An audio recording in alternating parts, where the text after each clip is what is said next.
အားလုံးပဲမင်္ဂလာပါဒီဗီဒီယိုမှာတော့အားလုံးကြားဖို့နေကြဖြစ်တဲ့မီလီယံနာတွေဘီလီယံနာတွေအကြောင်းကိုပြောသားမှာမဟုတ်ဘဲနဲ့1 million ဆိုတာပမာဏဘယ်လောက်ရှိတယ်1 billion ဆိုတာကတော့ပမာဏဘယ်လောက်ရှိတယ်ဆိုတာတွေကိုပြောသားမှာပဲဖြစ်ပါတယ်ပြီးသွားရင်အဲ့ဒီမီလီယံတွေဘီလီယံတွေကမြန်မာငွေနဲ့ဆိုရင်ဘယ်လောက်ပမာဏရှိတယ်ဆိုတာကိုတွက်ပြသွားမှာဖြစ်ပါတယ်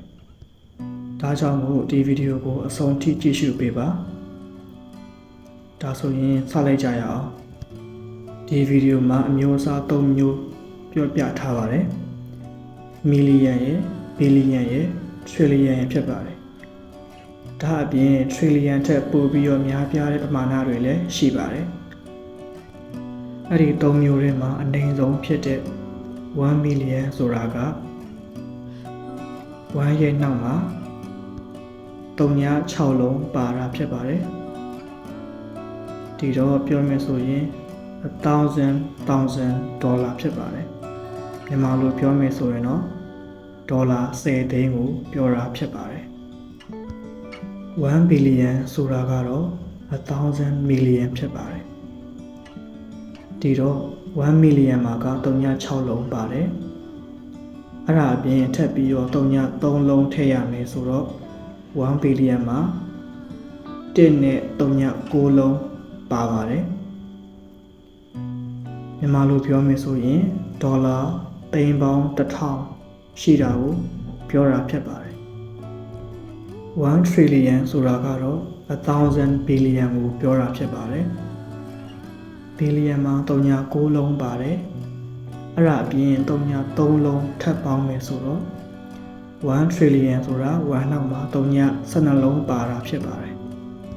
1 trillion ကိုမြန်မာလိုပြောမယ်ဆိုရင်ဒေါ်လာသိန်းပေါင်း10သိန်း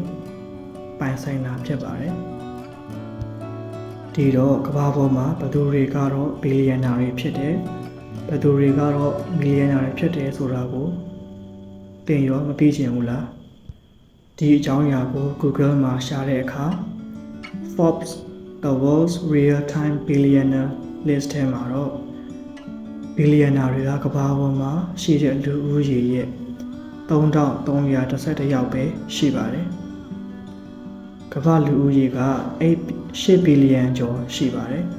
အဲ့ထဲကမှ3311ယောက်ကပဲဘီလီယံနာတွေဖြစ်ကြပါတယ်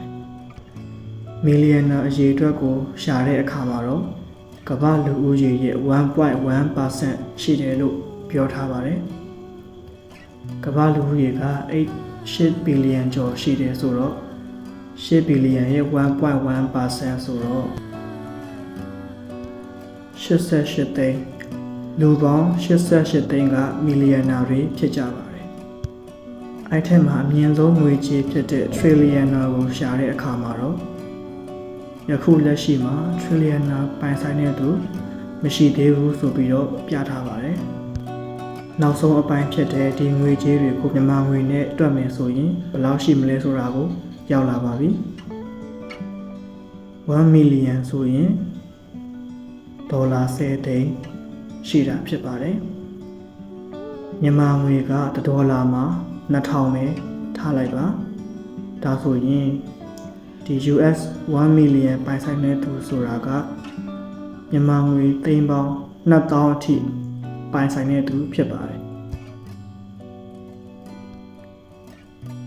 1 million မှာတော့မြန်မာငွေသိန်းပေါင်း2000အထိရှိတယ်ဆိုတော့ဘီလီယံနာတယောက်ဆိုရင်မြန်မာငွေဘယ်လောက်များရှိနေမလဲဗျာ